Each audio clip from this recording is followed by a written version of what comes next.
Halo, perkenalkan nama saya Rahmawati, NIM 19110069, Prodi S1 Farmasi semester 2B. Jadi di video kali ini saya akan mempresentasikan tentang morfologi organ tumbuhan. Biasanya di dalam morfologi organ tumbuhan terdapat biji, buah, bunga, akar, dan daun. Yang pertama saya akan menjelaskan tentang daun. Daun biasanya berwarna hijau, tipis, biasanya sejajar dengan batang dan terdapat pada node batang. Sedangkan fungsi utama daun adalah untuk menyerap sinar matahari, diperlukan memproduksi gula tanaman melalui proses yang disebut dengan fotosintesis. Selanjutnya bagian utama daun atau daun yang dikatakan sempurna jika memiliki helai daun, tangkai, dan pelepah. Contoh daun sempurna: daun pisang, daun kunyit, daun pinang, daun bambu, daun talas, dan daun tebu. Venation atau bentuk dibagi menjadi 3. Yang pertama, palmative venation, yang kedua, parallel venation, dan yang ketiga, venante venation. Blade and margin forms bagi menjadi 5. Yang pertama, elliptical, lanceolate, ovate, linear, dan cordate. Selain itu, daun juga memiliki pinggiran yang berbeda-beda, seperti entrecrinate, dentile, cirrite, insect, dan lobate. Ternyata daun juga memiliki ujung dan pangkal yang berbeda, misalnya ujung arcuate dan pangkalnya curnate. Selanjutnya, ujung acuminate, pangkal obtus. Selanjutnya, obtus, pangkalnya cordate. Kemarin juga sempat dibahas oleh Bapak Ardi bahwa penamaan bisa diambil dari daun, misalnya acuminate, akut. Bentuk acuminate seperti bentuk segitiga ujungnya itu, dan bentuk obtus seperti bentuk telur. Selanjutnya, leaf, type, and arrangement atau susunannya. Yang pertama dengan simple, yang kedua palmate, yang ketiga opsite, yang keempat elmate, yang kelima whorlate, yang keenam venante, yang ketujuh double venante, dan yang kedelapan rosulite. Yang ke-9 bivenante, yang ke-10 digitate giardorsis, yang ke-11 digitate bombay, yang ke-12 univolate pumleo, yang ke-13 ceciliae, yang ke-14 feltae, dan yang ke-15 clapping. Yang ke-16 silpium integrifolium, yang ke-17 H. bonaries, yang ke-18 petiolate, yang ke-19 unipinante paripinante, yang ke-20 unipinante impraripinante. Leaf modification atau modifikasi daun. Yang pertama leaf tendrils, yang kedua leaf hooks, dan yang ketiga blender, dan yang keempat phyllodes. Yang kelima leaf spinous, dan yang terakhir keenam pitcher.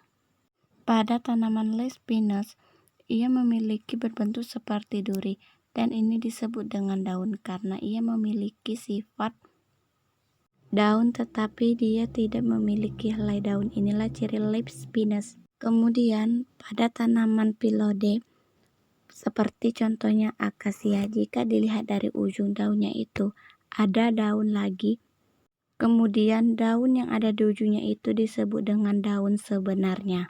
Kemudian pada pitcher, contohnya katong semar, ia disebut bukan bunga tetapi daun.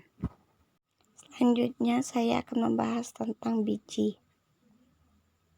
Benih biji berisi semua informasi genetik yang diperlukan untuk berkembang menjadi seluruh tanaman.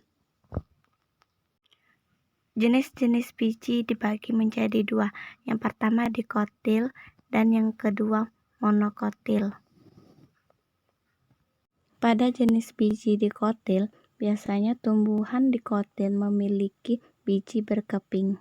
Sedangkan pada jenis biji monokotil, ini biasanya memiliki biji satu atau biasanya memiliki biji tunggal. Contoh biji, yang pertama biji bawang, yang kedua biji kacang, dan yang ketiga beet. Selanjutnya buah. Struktur buah terdiri dari dua bagian utama yaitu biji dan daging buah.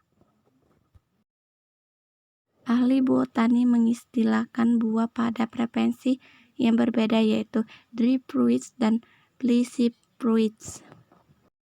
Yang pertama, dry fruits. Buah kering umumnya dinding ovarium tipis serta kering dan tidak memiliki variasi warna.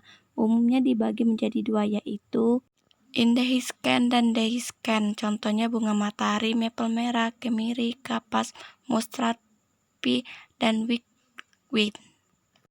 Fleshy fruits adalah buah berdaging, biasanya juicy dan berwarna pada. Buah berdaging merupakan kelompok buah indehiscent dan jaringan berdaging berasal dari biji yang berkembang. Misalnya, drupe, berry, pepo, hesperidium, form, dan agregat. Selanjutnya bunga. Tipe of flower atau tipe bunga dikatakan sempurna jika memiliki benang sari, putih, kelopak, dan sepal. Misalnya bunga mawar. Betina atau perempuan bunga memiliki putik fungsional atau putik, sedangkan jantan atau laki-laki bunga berisi benang sari tapi tidak ada putiknya. Struktur bunga mengandung benang sari atau laki-laki bagian bunga atau putik perempuan bagian bunga, ditambahkan dengan aksesoris seperti sepal, kelopak, dan kelenjar nektar. The infestation is of the following: velvet, twisted, descendingly imbricate, ascendingly imbricate, dan quincuntial. Kemudian letak ricam, panicle, spike, spadik, catkin, corymbik, dan umbel. Selanjutnya adalah akar. Akar biasanya berada di bawah tanah dan tidak memiliki node. Karakteristik akar tidak berwarna hijau atau karena tidak memiliki klorofil dan tidak bisa melakukan fotosintesis, tidak memiliki node dan ruas, tidak memiliki daun dan tunas, dan muncul jaringan perikle yang berasal dari akar utama. Selanjutnya, bagian-bagian akar dibagi menjadi 4. Yang pertama, root cap, meristemic, region of elongation, dan region of maturation. Kemudian, primary function atau fungsi dari akar. Yang pertama, absorption. Fungsi utama akar ialah menyerap air dan mineral dengan bantuan dari serabut akar. Yang kedua, anchorage. Akar membantu tanaman untuk bisa berdiri tegak dan kuat.